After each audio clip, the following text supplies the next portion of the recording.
السلام علیکم ناظرین، صادق نیوز میں آپ لوگ کا استقبال ہے۔ ناظرین، مفتی ابوالقاسم نعمانی اور ختم بخاری شریف دارالعلوم دیوبند آئیے سماعت فرماتے ہیں۔ فتنہ باطلہ کے تعاقب کے لیے اپنے علم میں گہرائی اور گہرائی پیدا کریں۔ دارالعلوم دیوبند کے محتمم و شیخ الحدیث حضرت مولانا مفتی ابوالقاسم نعمانی نے دیا بخاری شریف کا آخری درس۔ طلبہ کو قیمتی نصیحتوں سے نوازا، علمی سلسلہ کو جاری رکھنے کی تلقین کی۔ عالمی شہرت یافتہ دینی درسگاہ دارالعلوم دیوبند کے دارالحدیث جدید لائبریری میں جامعہ کے محتمم و شیخ الحدیث حضرت مولانا مفتی ابوالقاسم نعمانی نے طلبہ کو بخاری شریف کی جلد اول کا آخری درس دیا اور نوجوانوں فضلاء کو نہایت کارآمد نصیحتوں سے نوازا۔ انہوں نے طلبہ کو اپنے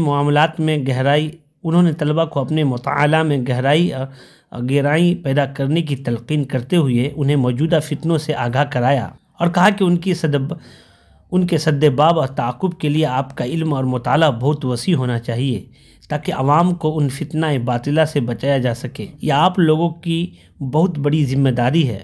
مفتی ابوالقاسم نعمانی نے طلبہ کو علم کو آگے بڑھانے پر زور دیا اور کہا کہ آپ لوگ اب فارغ ہو رہے ہیں اور علمی میدان میں آپ کے لیے تیار ہے، جہاں آپ کو اپنے علم و عمل سے امت کو فائدہ پہنچانا ہے۔ موصوف نے فضلاء کو خاص تلقین کی ہے وہ اپنے علمی سلسلہ کو قطعی طور پر منقطع نہ ہونے دیں اور چاہے کسی بھی درجہ ہو، علمی خدمات کا سلسلہ جاری رہنا چاہیے۔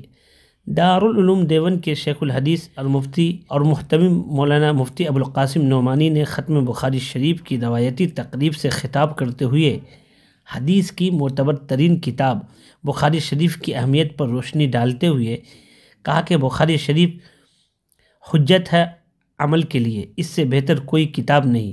انہوں نے طلبہ کو ہدایت کرتے ہوئے کہا کہ دوران تعلیم آپ نے جو یہاں سے سیکھا ہے اس کو اپنے تک محدود نہ رکھے، بلکہ علم دین دوسروں تک پہنچانے کی جد و جہد جاری رکھنا چاہیے۔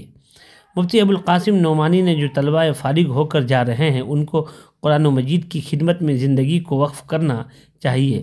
انہوں نے حضرت شیخ الہند کا واقعہ بیان کرتے ہوئے کہا کہ وہ فرماتے تھے کہ مالٹا کی اسیری کے دوران انہوں نے غور و خوض کے بعد یہ نتیجہ اخذ کیا کہ مسلمانوں کا ناکامی کا بنیاد سبب یہ ہے کہ ہم نے قرآن مجید کی فہم کو ترک کر دیا۔ اس حوالے سے شیخ الحدیث نے طلبہ سے کہا کہ وہ مکاتب قرآنیہ کے قیام کو اپنی اولین ترجیح پر رکھیں۔ مفتی ابوالقاسم نعمانی نے کہا کہ تمام فارغین اپنے اکابر علماء اور محدثین کو ہر وقت اپنی دعاؤں میں یاد رکھیں۔ فضائل دعا کے موضوع پر شیخ الحدیث نے کہا کہ دعا کی عادت ڈالنی چاہیے، ہر وقت اپنے رب سے دعا مانگنی چاہیے۔ خاص طور پر انہوں نے کہا کہ کسی دوسرے سے دعا کرانے کی بجائے خود دعا مانگنی چاہیے۔ مفتی ابوالقاسم نعمانی نے کہا کہ جو طلبہ یہاں سے فارغ ہو کر جا رہے ہیں وہ دینی لائن سے جڑے رہیں، وہ اللہ پر بھروسہ رکھیں، ان کو اس لائن سے بھی خوب رزق اور عزت و وقار نصیب ہوگا۔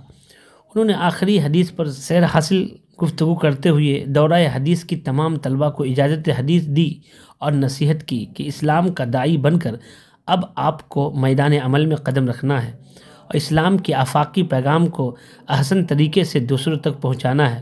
انہوں نے احادیث نبوی کی فضیلت و کمالات بیان کرتے ہوئے کہا کہ ہمیں اپنے اسلاف کی تاریخ کا مطالعہ کرنے اور اس سے سبق لینے کی ضرورت ہے۔